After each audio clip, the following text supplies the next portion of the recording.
Bapak Ibu, saudara yang terkasih dalam Tuhan, memang situasi yang kita alami, ya masih pandemi ini ya, kita terus berjaga-jaga, ya jangan juga ketakutan melanda hidup kita, tetapi jangan juga kita abaikan peraturan.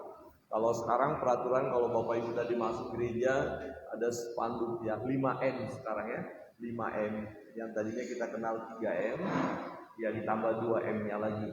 Nanti saudara Bapak Ibu bisa lihat dan selalu kita ikutin protokoler itu. Ya memang situasi dunia saat ini bisa membuat kita ketakutan, cemas. Ya, tadi Ibu Pendeta ya tadi pagi pimpin ujian, tapi sudah berat dia batuk. Ya 1 minggu ini dia bilang nggak biasa batuk seperti ini. Lah tadi siang dikatakan jangan saya kena COVID ini lagi. Wah saya bilang, jangan bicara sembarangan, dari mana kenanya? Ya jangan bilang dari mana, bisa saja dari mana saja bisa datang. Wah kalau gitu ke dokter. Ya, wah tapi jangan ke rumah sakit juga sudah penuh pasien COVID. Wah, rupanya Bu Pendeta mulai berpikir jangan-jangan ini COVID-19 gitu ya. Kadang-kadang kita bisa berpikir seperti ini, ya seperti itu jangan-jangan ya. Ya tetapi Ibu Pendeta batuknya biasa ya, tidak. Ya coba teman-teman katanya tadi di gereja ada yang tanya, Bu Pendeta masih bisa cium nggak gitu ya? Terus Bu Pendeta bilang, coba kentut dulu katanya, saya cium. Terus kita kasih makan sesuatu masih bisa dirasakan pahit, manis, masih oke lah, nggak apa-apa. Kalau jangan terlalu takut, tetapi waspada penting. Kita perlu waspada dalam hidup ini. Dan tadi siang saya katakan waktu bicara dengan Bapak Murni, Bapak Pecalang untuk wilayah Jimbaran, rupanya bukan merah lagi, hitam. Ya karena 2 rumah sakit yang di depan kita ini ya sudah penuh juga. Dan saya tadi kaget membaca satu di Facebook teman kami waktu kami masih bersama-sama di Pontianak, baru dia kasih kesaksian, puji Tuhan selama 1 bulan kami satu keluarga di karantina, kami isolasi, dan setelah di swab beberapa kali dinyatakan negatif. Jadi mereka jalan-jalan dan berkata terima kasih Tuhan, ini sama teman satu persekutuan dulu waktu di Pontianak. Terima kasih Tuhan kami bisa menikmati udara bebas, kami bisa jalan-jalan. Selama 1 bulan mereka berjuang menghadapi COVID itu dan sembuh, puji Tuhan, sembuh. Jadi bukan sesuatu yang menakutkan sebenarnya, tetapi seringkali menghadapi itu kita ketakutan sehingga imun kita menurun, lemah, mulai tak berdaya. Ya, waspada penting, tetapi jangan kita dilanda ketakutan. Nah, kalau kita hidup sebagaimana adanya saat ini, semua karena kasih Tuhan, karena kemurahan Tuhan. Kemarin saya membaca berita, ada seorang yang masih muda sekali, sudah profesor dokter bla bla bla, memimpin satu universitas dan meninggal, saudara. Ya, masih usia 40 sekian. Masih muda dan orangnya pintar, tetapi namanya kematian. Entah pintarkah, kurang pintarkah, tidak pintarkah sama sekali. Pejabatkah, masyarakat biasakah, siapakah itu, tuakah, mudakah? Kalau sudah waktunya selesai, maka selesai. Dan kalau kita ada sebagaimana saat ini adanya, karena memang kita belum selesai. Amin. Coba lihat kiri kanan dan katakan ternyata belum selesai. Ada satu lelucon Bapak Ibu, ada seorang kakek usia 80 tahun, 90 kalau nggak salah, ditanya, "Kek, apa sih rahasia umur panjang? Apa rahasia umur panjang?" Dia berkata, hanya satu, supaya kita umur panjang. Jangan lupa bernapas, itu saja. Ini kakek ini ada-ada aja. Masih bisa bernapas, amin. Itu dari Tuhan. Kadang-kadang kita tidak pernah berpikir, kalau tadi pagi kita bangun dan menghirup udara segar, masih bisa bernapas. Bu Pendeta tadi siang berkata, kok agak mulai sesak ya? Pak, ini nakut-nakutin aja. Agak sesak ya. Terus saya kasih di WA. Bapak Ibu yang punya Belimbing Ulu, tolong. Karena yang di depan gereja sudah habis. Kemudian Pak Agustio cari dan dipoto. Pak Pendeta, maaf. Ternyata nggak berbuah. Saya bilang, pohon yang tidak berbuah, tebang. Ketawa dia.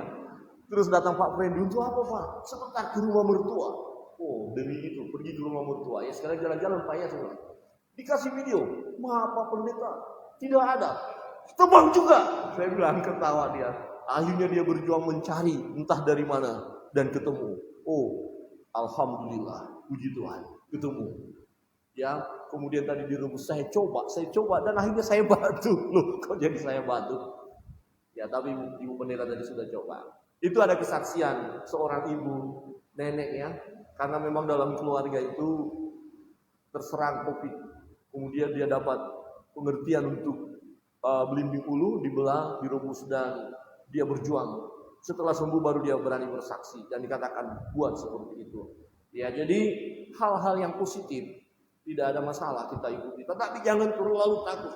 Nah, yang terpenting adalah bagaimana kehidupan kita saat ini.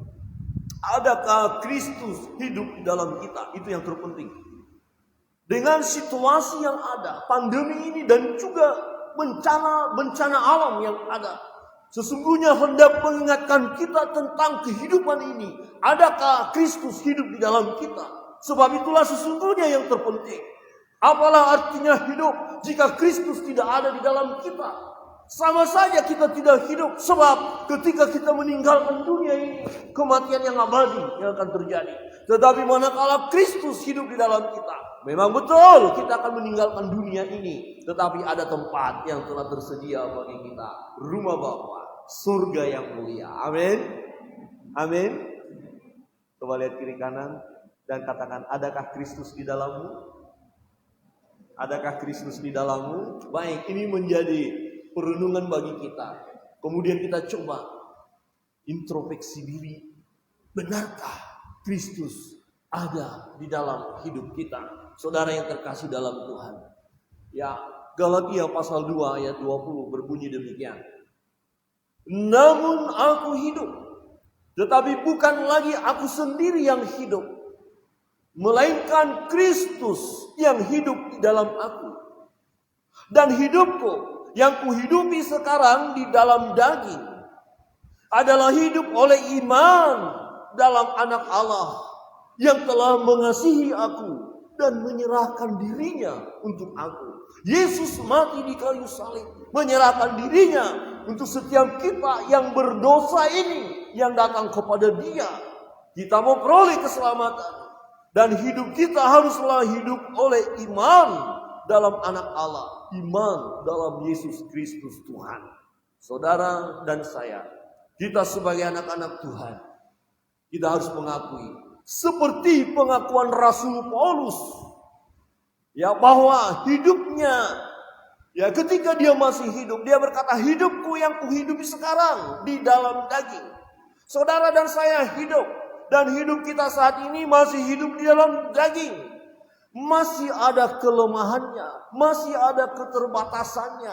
Masih tergoda untuk bisa berbuat dosa. Berbuat hal yang jahat. Hidup kita di dalam daging. Nah, bagaimana hidup kita yang masih dalam daging ini melangkahkan setiap langkah hidup kita, ya, dengan baik dan benar. Dengan iman di dalam Yesus Kristus Tuhan. Sehingga kita mampu berkata seperti Rasul Paulus katakan, Kristus hidup di dalamku. Jadi hidup kita bukan diri kita. Bukan kita mengendalikan sesuka hati kita tentang hidup ini. Mau melakukan ini, mau melakukan itu, ya urusan saya. Tidak perlu ada campur tangan orang lain. Tidak perlu melihat kebenaran, yang penting saya mau lakukan. Ini kan hidup saya. Tidak boleh seperti itu. Tetapi Kristuslah yang sesungguhnya harus hidup di dalam kita. Rasul Paulus menyaksikan ini setelah dia mengalami perjumpaan dengan Yesus. Dia berkata, aku hidup, tetapi bukan lagi Kristus sendiri yang hidup. Bahkan dalam pengenalannya akan Tuhan, dia berkata, aku melupakan apa yang di belakang. Bahkan kuanggap sampah pengenalan, pengetahuan, ilmunya selama ini. Ya, dianggap sampah oleh karena pengenalannya akan Yesus. Jadi pengenalan akan Yesus adalah yang utama dalam hidupnya. Dan dia berkata, Kristus yang hidup di dalam aku. Saudara yang terkasih dalam Tuhan, menjadi satu pertanyaan bagi kita. Bagaimana mungkin Kristus hidup di dalam kita? Benarkah Kristus hidup di dalam kita? Benarkah Kristus hidup di dalam saudara? Kira-kira begini, saya bercerita kepada Bapak Ibu. Saudara, Bapak Ibu, saya adalah seorang yang hidup di dalam Tuhan. Kristus ada di dalam aku. Itu perkataan saya. Tetapi karena saudara mengenal saya, kemudian saudara berkata, benarkah? Masa iya? Oh ya? Kira-kira saya benar hidup ya sesuai dengan kehidupan Kristus, kebenaran Kristus. Kalau seseorang berkata, benarkah? Itu berarti berbeda pernyataan saya dengan perlakuan saya. Orang bisa berkata, saya orang Kristen, Kristus hidup di dalamku. Tetapi orang lain bisa berkata, benarkah? Yang benar saja. Bagaimana mungkin engkau berkata Kristus ada di dalammu sementara hidupmu seperti itu? Seorang hamba Tuhan pernah bersaksi ya, di satu daerah kampung Kristen, semuanya Kristen, gereja besar. Kemudian ada orang yang belum percaya merantau ke daerah itu, dan sudah lama dia tinggal di daerah itu. Kemudian hamba Tuhan ini bertanya kepada saudara kita yang bukan orang Kristen tadi, Bapak sudah lama ada di tempat ini. Apakah Bapak pernah mendengar tentang Yesus? Iya, pernah. Mengapa Bapak belum datang kepada Yesus? Kenapa Bapak tidak menjadi orang Kristen? Terus Bapak itu bilang, bagaimana saya mau menjadi orang Kristen? Ya, yang memalak anak saya orang Kristen. Yang mencuri barang-barang saya orang Kristen. Yang mabuk-mabuk di depan warung saya orang Kristen. Nah, daripada hidup saya seperti itu, mending saya tidak jadi orang Kristen. Saudara mengerti Bapak Ibu? Kesaksian ternyata tidak menunjukkan bahwa Kristus hidup di dalam. Bagaimana mungkin Kristus hidup di dalam aku, di dalam kita? Bisa. Bagaimana caranya? Melalui kesaksian hidup. Rasul Paulus yang sebelumnya dia dipanggil dengan nama Saulus. Dan ketika dia belum bertobat, dia seorang ahli kitab, dia belajar kebenaran, ya, dan dia juga berjuang untuk menganiaya orang-orang percaya pada waktu itu. Melalui kesaksian hidupnya kita melihat kebenaran firman Allah. Rasul Paulus menyaksikan pengalaman hidup yang tadinya dia fokus kepada hukum Taurat, hukum-hukum Tuhan, hukum-hukum Allah. Mempelajarinya baik, bukannya salah. Tetapi menjadi persoalan dia menemukan bahwa ternyata hukum-hukum itu tidak mampu membenarkan dirinya, tidak mampu menyelamatkan dirinya. Bukan karena hukum itu cacat, tetapi karena ketidakmampuannya secara manusia untuk mengerjakan hukum-hukum itu secara sempurna. Suatu ketika dia berkata, aku mau melakukan yang baik dan benar, tetapi yang jahat yang aku lakukan. Bagaimana ini hidup ini? Mungkin saudara juga punya pengalaman seperti itu. Kerinduan kita melakukan yang baik, tetapi acap kali yang terjadi kita lakukan yang tidak baik. Kedagingan kita, kelemahan kita. Kemudian Rasul Paulus berkata, syukur oleh karena Yesus Kristus. Jadi yang menyempurnakan kita adalah Yesus. Bukan berarti setuju dengan perbuatan-perbuatan kita yang jahat. Bukan. Manusia terbatas untuk melakukan sepenuhnya hukum itu. Dia seorang ahli kitab, Oleh perjumpaannya dengan Yesus, dia menemukan kebenaran bahwa hukum Taurat tidak dapat menyelamatkannya. Saudara yang terkasih dalam Tuhan, bagaimana caranya supaya Kristus hidup di dalam kita? Melalui pengalaman Rasul Paulus, dia berkata, Kristus hidup di dalam aku. Yang pertama, Bapak Ibu Saudara yang terkasih dalam Tuhan, yang pertama adalah kita harus percaya kepada Yesus. Menerima Yesus sebagai Tuhan dan Juru Selamat kita secara pribadi. Jadi saat kita percaya kepada Yesus, ada pengalaman pribadi dengan Tuhan, ada perjumpaan dengan Yesus, kita membuka hati dan terima Dia sebagai Tuhan dan Juru Selamat kita yang hidup. Saat itu juga kita dibenarkan oleh Tuhan. Kita dilayakkan di hadapan Allah Bapa. Saudara yang terkasih dalam Tuhan, Kristen tidak menjadi jaminan bahwa Kristus hidup di dalam dirinya. Oh, saya orang Kristen. Tetapi persoalan, adakah kita sungguh-sungguh percaya kepada Yesus? Jangan sampai hanya sebatas kata-kata saja. Karena nenek moyang kita adalah orang Kristen. Kita dari kecil mengikut Kristus. Tetapi hanya sebatas agama saja. Maka Kristus tidak ada di dalam kita. Kristus ada di dalam kita manakala kita percaya kepada Dia, menerima Dia sebagai Tuhan dan Juru Selamat kita secara pribadi. Saudara yang terkasih dalam Tuhan, kita melihat di ayat 16 berbunyi demikian. Kamu tahu bahwa tidak seorang pun yang dibenarkan oleh karena melakukan hukum Taurat, tetapi hanya oleh karena iman dalam Kristus Yesus. Perhatikan, sebab itu kami pun telah percaya kepada Kristus Yesus, supaya kami dibenarkan oleh karena iman dalam Kristus. Jadi seseorang dibenarkan di dalam Kristus manakala dia percaya kepada Yesus.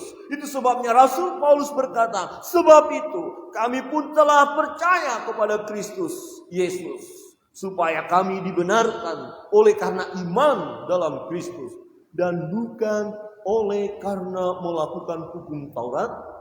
Sebab tidak ada seorang pun yang dibenarkan oleh karena melakukan hukum Taurat. Artinya tidak ada seorang pun manusia yang mampu berjuang melakukan hukum-hukum agama, hukum-hukum Tuhan, tidak akan bisa membenarkan dirinya tanpa dia percaya kepada Yesus. Seseorang mungkin kita lihat kelakuannya baik, perbuatannya baik, menolong orang lain, amal, sedekah, luar biasa mengasihi orang lain. Tetapi tanpa Yesus, tanpa percaya kepada Yesus, sesungguhnya hidupnya masih jauh dari kebenaran, jauh dari Tuhan. Kekuatan seseorang, kehebatan seseorang, kepintaran seseorang, perjuangan seseorang untuk menjaga hidupnya benar, kudus, berjuang dengan kekuatannya tidak akan mampu. Sebab hanya satu jalan, yaitu Yesus, jalan kebenaran dan hidup. Tidak ada yang lain. Rasul Paulus mengalami perjumpaan dengan Tuhan. Jika dia tidak mengalami perjumpaan dengan Yesus, ya dia tidak akan mampu berkata, Kristus hidup di dalam aku. Kenapa? Karena dalam usahanya, perjuangannya adalah memburu, mencari orang-orang yang mengikut jalan Tuhan, orang-orang yang mengikut Yesus. Dia cari, dia kejar, kemudian dia tangkap, dianiaya, dimasukkan ke dalam penjara. Dia punya tugas itu. Dia seorang ahli kitab, dia hebat, Yahudi banget dia. Dia berkata dia memang orang pilihan itu. Tetapi saudara yang terkasih dalam Tuhan, ketika dia hendak melakukan pekerjaan itu, dia berjumpa dengan Yesus. Saulus, Saulus, mengapa engkau menganiaya aku? Siapakah engkau Tuhan? Akulah Yesus yang engkau aniaya itu.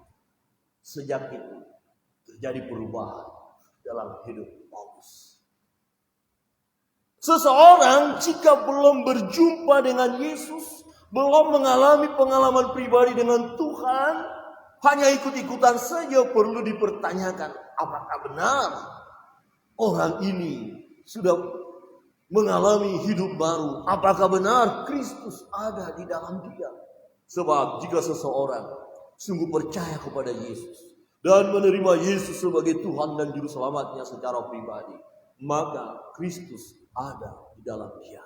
Rasul Paulus berkata, Kristus ada dalamku.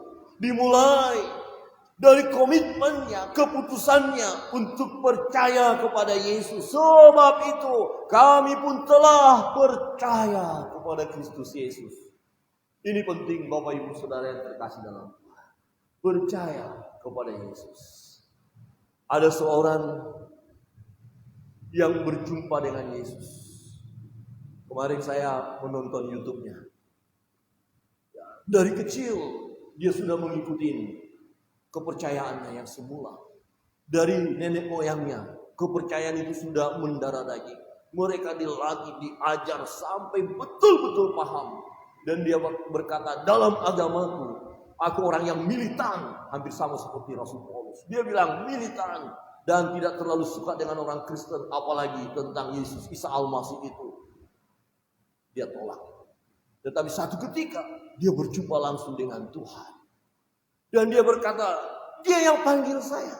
Kalau ada orang bertanya, mengapa engkau menjadi orang Kristen? Bukan maunya saya. Tetapi Yesus yang memilih saya. Ternyata dia tahu kebenaran firman. Dia lihat kebenaran firman. Yohanes 15 ayat 16. Ya bukan kita yang pilih Yesus, tapi Yesus pilih kita. Jadi perjumpaan itu adalah inisiatif Allah sendiri. Pekerjaan Allah sendiri. Dan kemudian orang itu percaya kepada Yesus. Terjadi kegemparan. Ditangkap dia, masuk penjara 4 tahun 6 bulan. Dia bilang, saya masuk penjara, ditonjok kiri kanan, ditonjok. Dia bilang, gak apa-apa, kalau saya belajar tentang Yesus yang saya alami, gak ada seberapanya. Yesus mati di kayu salib, menanggung dosa umat manusia, dia yang tidak berdosa, dijadikan kutuk. Pengalaman saya tidak ada apa-apanya. Dia tetap setia. Waktu di pengadilan, dia minta pembelaannya. Mengapa engkau jadi orang Kristen? Wah, ini dia bilang kesempatan. Dia bersaksi, saudara. Dia saksikan perjumpaannya dengan Yesus. Dia bilang bukan pilihan saya menjadi orang Kristen, tetapi Yesus yang pilih saya. Sebab itu dia percaya kepada Yesus. Sama seperti Rasul Paulus. Karena dia berjumpa dengan Yesus, kemudian dia percaya kepada Yesus. Sebab itu kami pun telah percaya kepada Kristus Yesus. Orang yang percaya kepada Yesus, Kristus Yesus hidup di dalam dia. Amin. Orang itu mengikuti hukuman itu 4 tahun 6 bulan. Dia mengalami banyak hal. Tetapi di dalam penjara pun dia tetap memuji Tuhan, memuliakan Tuhan. Dia memuliakan Tuhan. Dan dia sekarang terlibat dalam pelayanan. Dari kesaksiannya saya lihat orang ini luar biasa. Dipanggil oleh Tuhan untuk melayani dia. Adakah Bapak Ibu sungguh percaya kepada Yesus? Sudah lahir baru, amin. Coba lihat kiri kanan. Adakah engkau percaya Yesus? Tanyakan. Amin. Berarti Kristus ada di dalam engkau. Jangan ragu-ragu.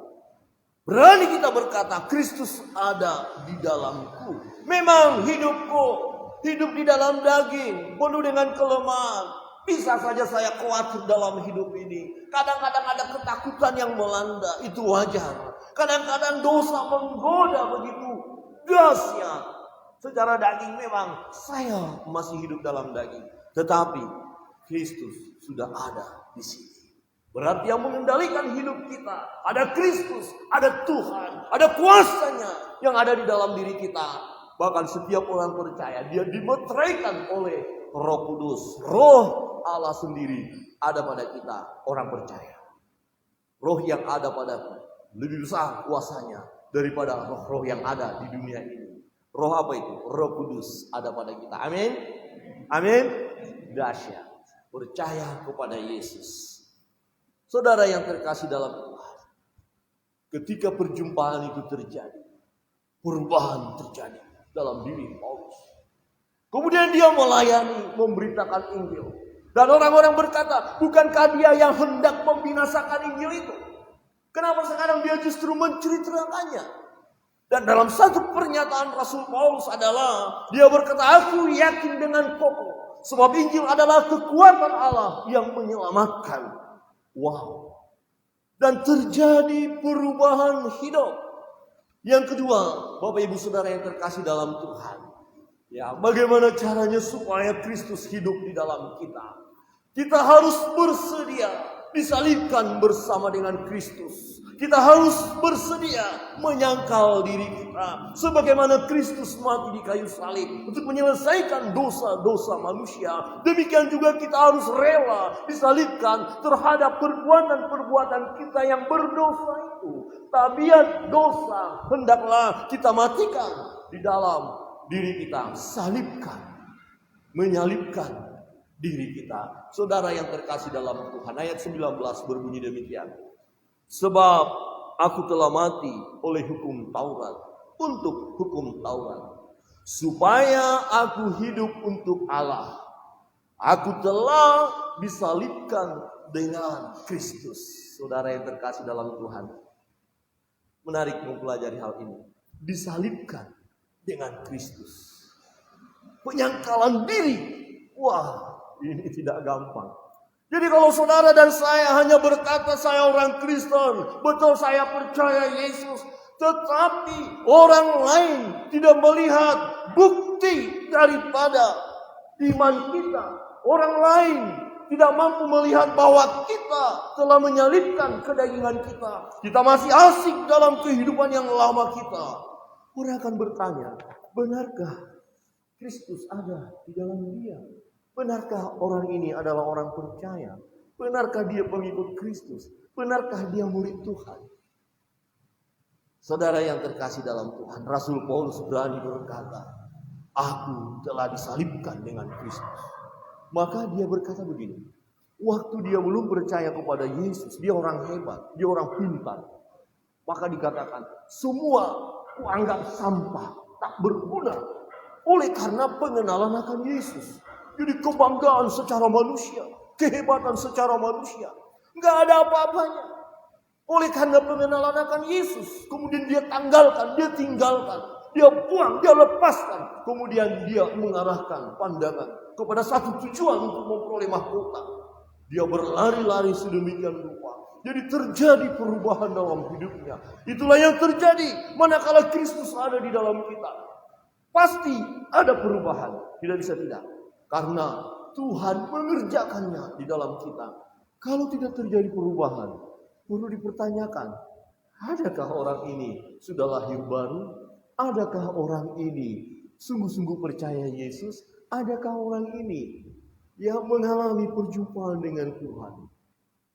Orang yang sudah mengalami perjumpaan dengan Tuhan, terjadi perubahan di dalam hidupnya.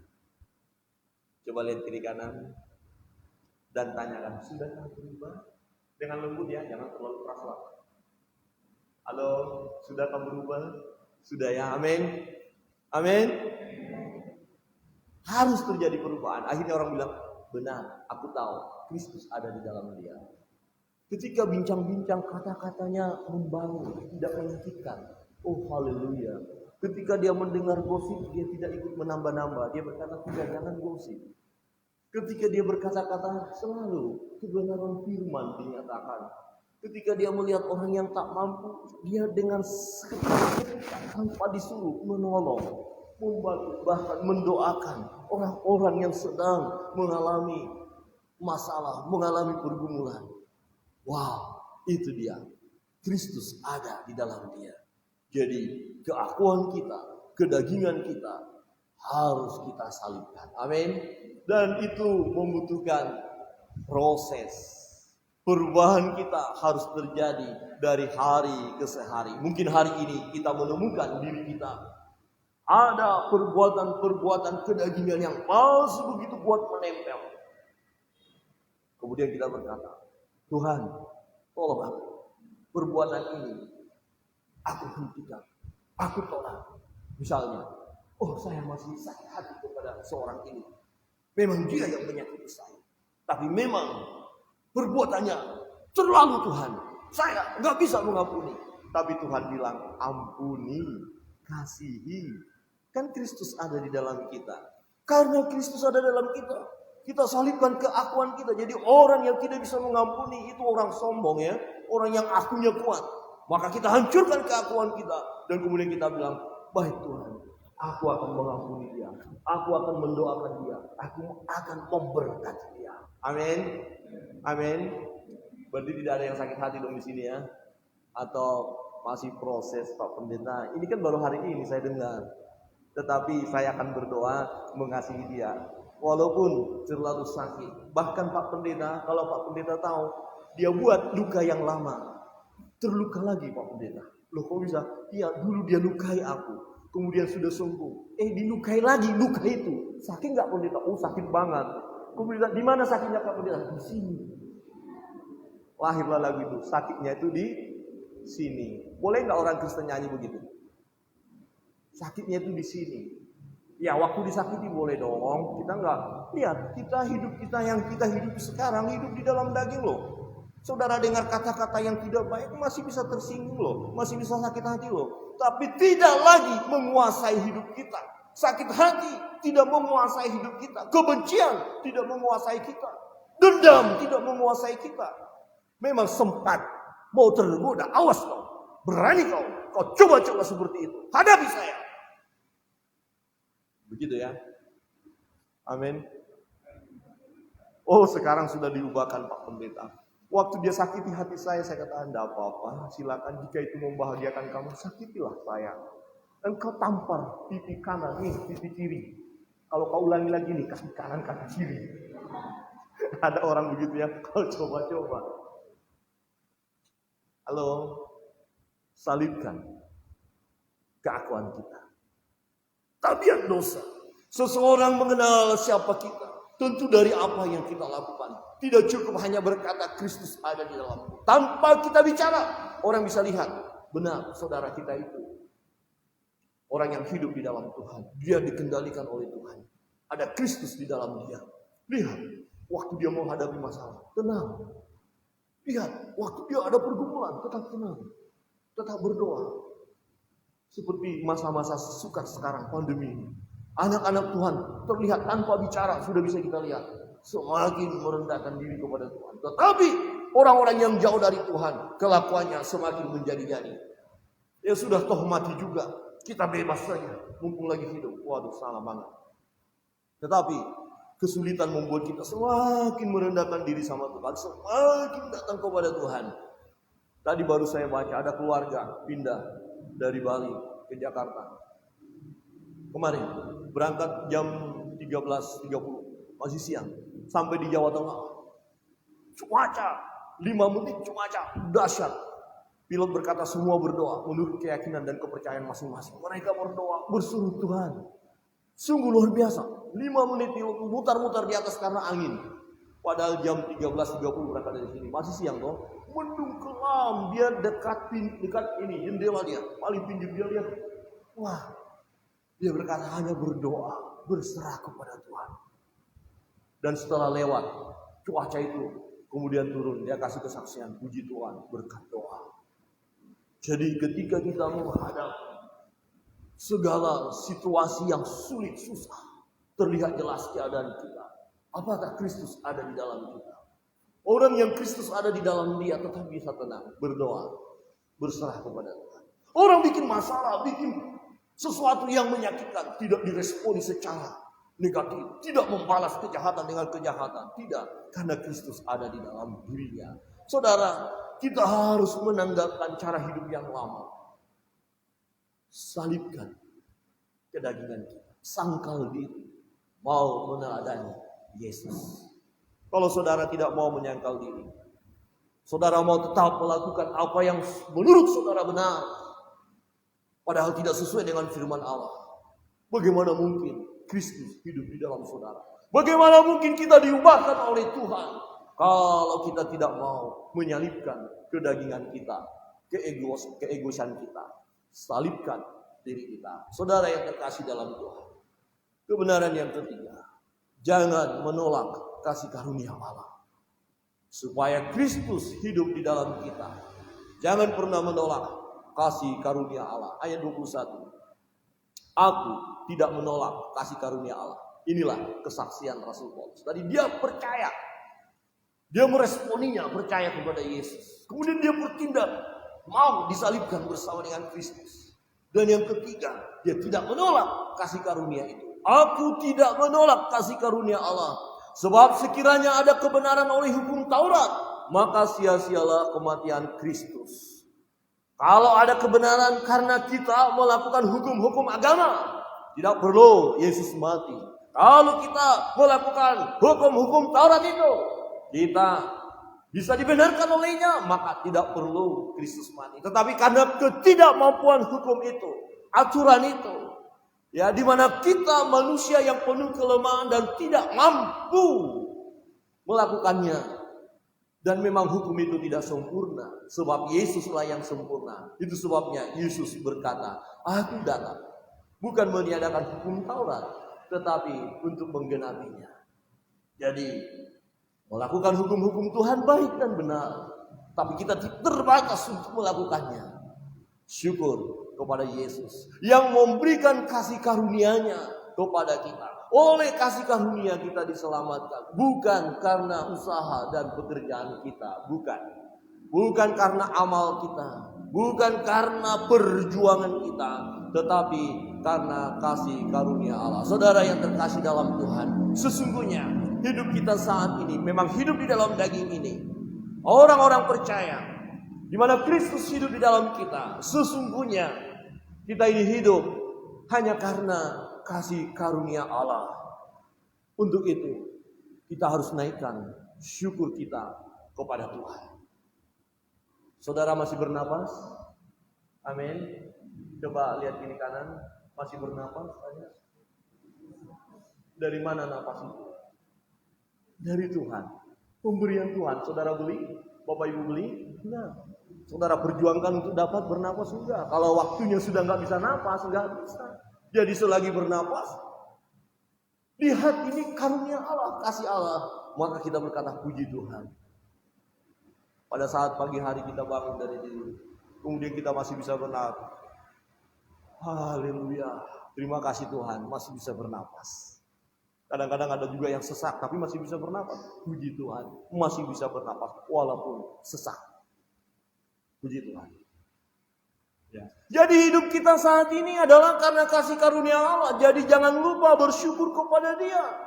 Jangan menganggap kita hebat, gagah, saya bisa seperti ini karena kehebatan saya. Tidak, karena kasih karunia Allah. Jadi jangan tolak. Caranya bagaimana tidak menolak kasih karunia Allah? Bersyukur. Ya, untuk apa yang telah Allah berikan kepada kita. Dan kita andalkan Tuhan dalam segenap hidup ini. Jangan mengandalkan kekuatan diri sendiri. Jangan mengandalkan kekuatan manusia. Jangan juga kita menyanyiakan kesempatan yang Tuhan beri kepada kita untuk melakukan firman-Nya. Jangan menunda-nunda untuk bertobat. Saudara, ini waktunya kasih karunia Allah berlaku. Dan memang sangat-sangat gencar. Karena kematian seseorang, ya kita tidak tahu kapan. Seperti tadi saya katakan, masih muda, hebat, luar biasa, selesai. Ya, pintar, bahkan dokter yang tahu kesehatan juga selesai. Untuk itu, kalau ada saat ini orang-orang di sekitar kita yang belum datang kepada Tuhan, belum bertobat, mari sampaikan kabar kebenaran kepada mereka. Dan sesungguhnya mereka ya sedang menantikan berita sukacita, sedang menantikan kasih karunia Allah. Dan bagi kita yang sudah percaya kepada Yesus yang hidup di dalam daging ini, bisa saja kita jatuh dalam dosa. Nah, ketika ada yang menasehati kita, mengingatkan kita, jangan sia-siakan kasih karunia Allah. Kesempatan yang Allah berikan bagi kita untuk bertobat, untuk dibaharui, harus kita responi dengan baik.